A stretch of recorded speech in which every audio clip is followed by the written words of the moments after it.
Have you ever been out with a group of people and somebody in the group will tell a joke that they think's hilarious, but no one else gets it? A serpent guard, a horse guard, and a Teal'c guard meet on a neutral planet. It is a tense moment.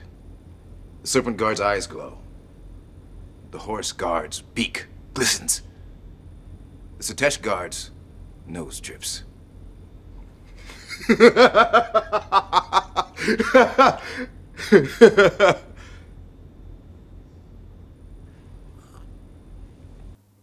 Love that scene. Why does this happen and why is it important in your business? Let's have a talk about that today.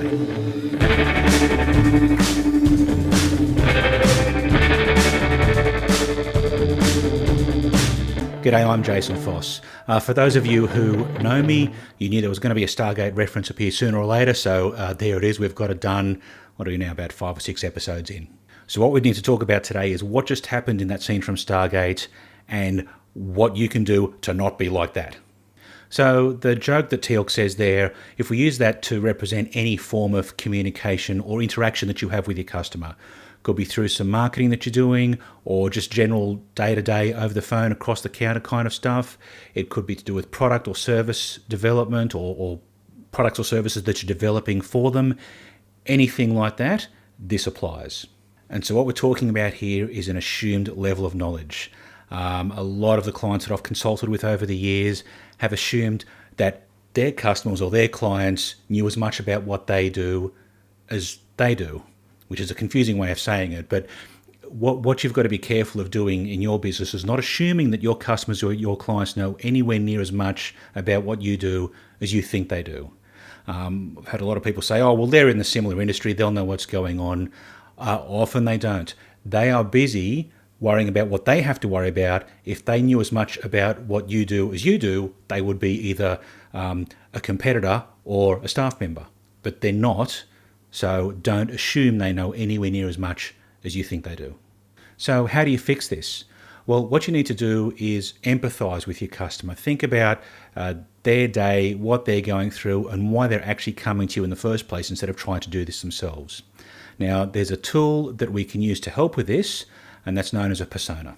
So a persona is a fictitious character that represents a type of ideal client that you might have.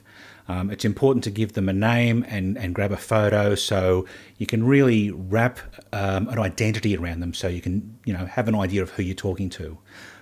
This is an example here of ours.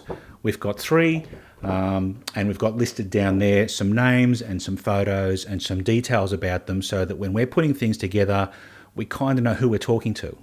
Now, these personas can be really useful to hold the blowtorch up to what you're doing. If you're not designing things for somebody else, you tend to be designing them for you, and it's important to remember that you are not your customer. You know a lot more about what you're doing than your customers do.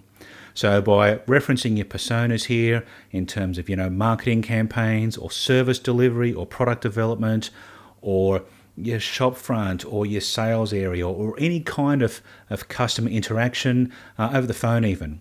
If you've got your personas there a reference, that can give you some really good insight in terms of what to say, what not to say, what they care about and what they don't care about. Now there's a lot of online persona generators online and tools you can do to get them.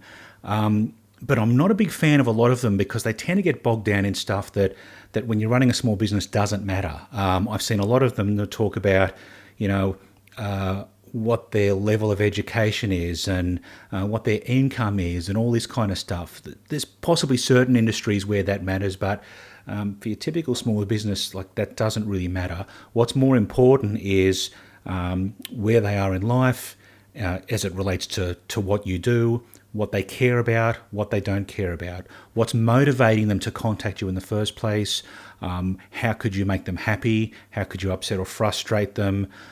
Think about filling in some fields that can actually be useful rather than demographic data that is not really going to help you develop too much in a typical small business environment.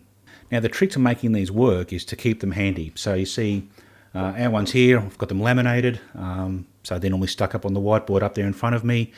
So anytime we're working on some new marketing or I'm tweaking a product or service delivery or pricing or any of that kind of stuff, I've got my 3 personas here that I can refer to. Who's going to care about this one? What's likely going to appeal to them? What is not? Sometimes I get excited about things that my clients couldn't care less about, which happens quite a lot. So having these personas here as a reference point to that just helps me stay focused and stay on track. But they're no good collecting dust in your bottom drawer. Have them printed off, have them somewhere handy so you can refer to them whenever you're working on anything that's got any kind of customer interaction around it. And rather than asking family or friends or colleagues what they think about the things that you're working on, pull out your personas here, reread those profiles, get into that headspace a little bit and think, well, okay, what would Alex think about this? What would Melissa think about this? What would Steve think about this? Who happen to be our 3 personas here. But what you're doing really needs to matter to them, not to your family and friends. So the main goal here is to make sure that your customers get it. You don't want to be like Teal'c at the start and say something and have it fall completely flat and have awkward silences follow. You want to make sure that you're on the same page as your customers. And the way to do that is don't assume they have a level of knowledge that you have. Use your personas and make sure that you're communicating with your customers about the things that they care about, not just about the things that you care about. And you've made it to the end of another one. Don't forget the like button down below here, and there's probably a subscribe button over here and a couple of other videos that might be worth a look over here. Thanks for watching. We'll see you in the next one.